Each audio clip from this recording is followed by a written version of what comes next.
havuyemo iki kintu cyo kwita umuntu ko ari umustar. Umva biranezereje. Urashobora no gusinzira iminsi bitavuye mu gitanda. Urashobora no gukota imodoka ugafata ideni kugira ngo ntibakone uri kuragenda n'amaguru. Urashobora gupanga inzu udashoboye kurihanda, ugafata amadeni bakanagufunga kubera ko bakwise umustar. Bisaba ko bigendera biyose aho bayiguza ngaha. Ngo nicyo gitanda bakiguza ngaha ngaregura umustar abagututse nishi n'igitutsi. Ubustar ni mu mufuko.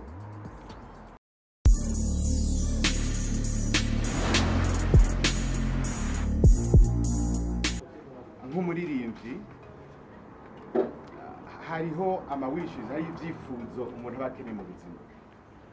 Uyu munsi nari muri ku kazi muri biro kuri RFM, numva ariko arakoresha interview, ndababwira abakozi ati niyahiza kujya interview mumubwira ce in the office.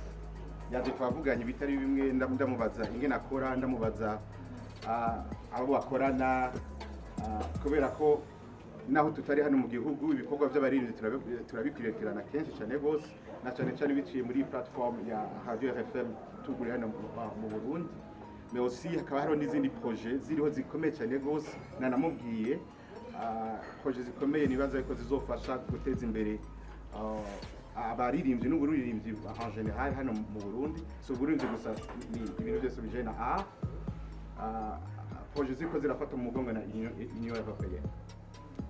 Musanzwe gukora uyu mwuga wo kuririmba uri mu gihugu gikenye nk'u Burundi, ahana ta kintu citwa droit d'auteur, uburenganzira bw'umuhanzi buhari, aho indimbo y'umuntu ishobora kuvuzwa mu kabare nkaka ntarihwe, indimbo y'umuntu ikavuzwa ahantu muri bus umuririmbyi ntarihwe, indirimbo ikagira ama views ugasanga n'umuririmbyi ubwiwe ntazi n'ingere areklama amadroit yiwe, ntabwo biba byoroshe. Mugabo namubwiye ibintu bita target, ivyo bita to sell yourself, kwigurisha ingene abantu bigurisha. Nuko mu bisanzwe namubwiye yuko buriya ijambo cyitwa kwita umustar ni jambo ribigose, ni jambo ribigose kubera iyo urikoresheje nabi ucukoroka. Umustar ni nk'inyenyeri, ni ikintu kiri hariya hejuru, bivuga yuko umwanya warose utamutse nabura koroka hasi. Mugabo iyo ufashe umwanya ukabifata nk'akazi, donc you become a professional, muri ico gihe biba byoroshe kuko uratahura yuko umwanya ufata wo kugira composition y'indirimbo utegereza kunganya n'umwanya inshuro zibiri wo kumenya kwigurisha.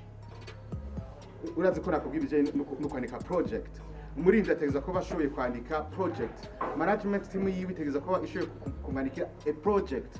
Hamwe batuvuga ati umuririmbyi arimba indirimbo z'urukundo cyangwa arimba indirimbo z'abana, tukazitwara muri NSF. Hariko vision yiwe, hariko aho yakuriye, hariko igituma akunda abana, namuha karero nk'ikuri rya ndirimbo yitwa Kavorivore, aho tubona umuririmbyi kazi w'umurundi ari kuri scene mugato kumubona kandi yerekana nk'umumama. Donc ijya ndirimbo irashobora kuba a project igwanya ibintu bya discrimination, aho abantu benshi bimvira ko baririmbyi ari abantu bafise ingeso mbi, atakintu biyumvira, mugato tukabona cette fois umuririmbyi kazi w'umuririmbyi yaririmbye indirimbo yitwa Kavorivore, ifise history. Ugomba kumenya history, you can save that history.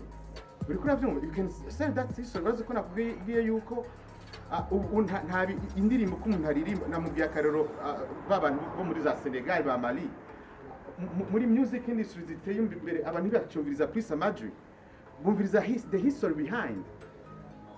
Sinzi ko umuntu ahura bumviriza the history behind umuntu yavukiye hehe, yakuze gute, afise vision y'igihugu imeze gute, afise vision y'isi imeze gute. Ivyo bintu bikandikwa sufo ya project. So umuntu yumvirije indirimbo zawe akaraba n'amatara ufise, woshika kure cyane gose. Havuyemwo hamwe Imana bidufasha abantu bakoresha amaradio, tubwe nuvuga RFM, ama social medias, ama channels ya YouTube, havuyemo iki kintu cyo kwita umuntu ko ari umustar. Umva biranezereje. Urashobora no gusinzira iminsi bitavuye mu gitanda. Urashobora no gukota imodoka ugafata ideni kugira ngo ntibakone uri kuragenda n'amaguru. Urashobora gupanga inzu udashoboye kurihanda, ugafata amadeni bakanagufunga kubera ko bakwise umustar. bisaba ko bigendera, bisaba ko urondera amabiju utagira. Ariko iyo ubaye a professional umwanya munini ushira ku kazi, uriko uravyumva, ushira ku kazi urababwira ati okay guys, I'm not a star but I'm a professional. Ico kintu ndakivuga ni ikintu gikomeye, namwe ngira ama critique n'umugenzi wanje dukora muri Active Generation Martin, tuvuga abantu nka Rihanna uza kumona ari kuri scene yambaye ibintu biteye ubwoba, ari atambagira ibiki n'ibiki, urabe interview aza kugira université ariko aravuga imbere y'abanyeshuri. She will speak as a professional, yambaye neza, ameze neza, n'ivyumviro byanje hari inyuma. Buriya abantu dufise ama social medias turashobora kurema canke tukica. Muramona abantu biruka babasanze muhira aho bita ngo bagiye kwa abastar, umwana agakomera ati reka kumfata muriko murakemesha, sinabwasa sinigitanda biriya mwavuze mwarambesheye. You know, it's like you say guy, no mwarambeshe ntabwo ndi umustar, reba ingene hasa. So these guys, you know, the word professional star si jambo ryiza, ndabibabwiye ntabwo ari jambo ryiza, ni jambo ryiza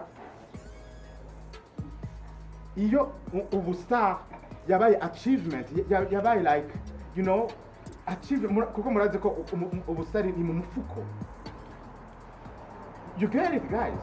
Ubu star ni mu mufuko, ubu star ntabwo ari jambo ryiza. Ariko iyo umuntu abaye professional muramubumva the professionnel, arati no ubizi nk'indirimo za niche ziteye ubwoba, twabivuganye kandi zirateye ubwoba. Nibaza ko arizo ndirimo zifise ama views menshi ngaha. She's a professional. Ukeneye kuronka press book ni igitabo kiba cyanditsemwo ivyo uko wavutse, uko wakuze, fiche technique yawe, ukeneye ife zimeze gute, urimba gute, discography yawe ingana gute. Ivyo bintu nivyo basoma mu festival yo hanze ukabwifise. Ukeneye ko inema zawe zose ziba zanditse ko ari Estanish yazanditse, niburi buri zo wanditse.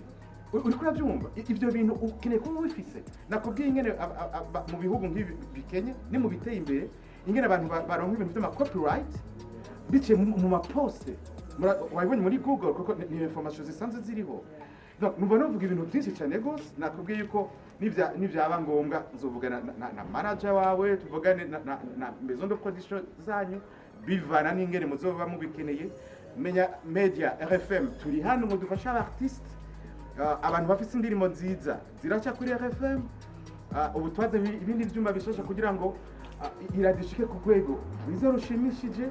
So niwezite utera imbere nk'umuzinda, wikorera akazi kawe nk'umukozi, abakwita abastar ubumvisha amatwi, ufunga ubumvisha amatwi, ubima amatwi ubabone gusa ariko ubima amatwi.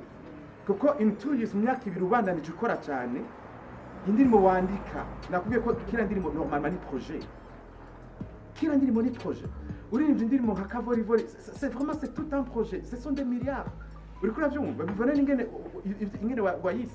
Ije ndirimbo wakoranye n'ikidumu wavuze ngo yitwa gute? Umbamwo. Imagine umbamwo, you are in me. It's a project. Kuko you know in the music industry, ça dépend. Ubu tuvuze nk'ubu tukavuga ati okay, mu Burundi nta baririmbyi b'abarundi kazi bariho benshi baririmba. Okay? Reka dufate indirimbo umbamwo, dufate yuko ara abarundi b'abakobwa basige baririmba nabo urukundo, aho murazi ko mu Burundi umugore kugira abwira umugabo ngo aramukunda ngaha imyaka yahera ntibyabaho. Donc wasanga sinzi ko maze kubona muduze ruguru bagira udukwembe gutya. Donc now a girl avuga ati umugabo umbamwo, we make it a project. I project ivuga ingene abagore b'abarundi kazi bateye imbere, ingene basora ivyumviro vyabo, ko ibintu by'urukundo babitahuye. And guy bigwanira agateka k'abagore, they give you millions. Niko bani batera imbere. Uriko uravyumva? Mugo ubaye mu star, then it's a problem. Waje gute, utaha gute, ujya gute, uba hehe, wambaye izanga, muranabyumva ma interviews. Can you imagine umuntu aza kukubaza ngo ngiyo coach wayiguza ngahe? Ntakoza ati guy amatru ya ma festivals, kugira umuntu aje mu festival international bigenda gute? Ntakoza ati kugira umuntu aronge sound nziza bigenda gute? Nako icyo kiratu bakiguza ngahe? Ngiyo saho wayiguza ngahe? Ngo nicyo gitara bakiguza ngahe? Ngorego umustar abagututse nishi.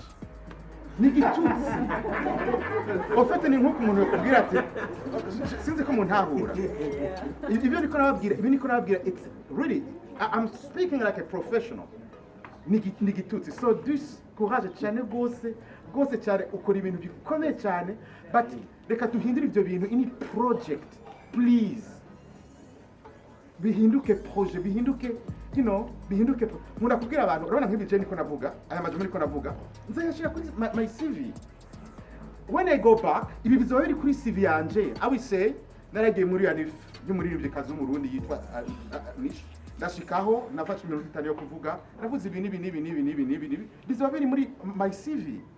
It's a project. I'm working now. Right now, I'm working.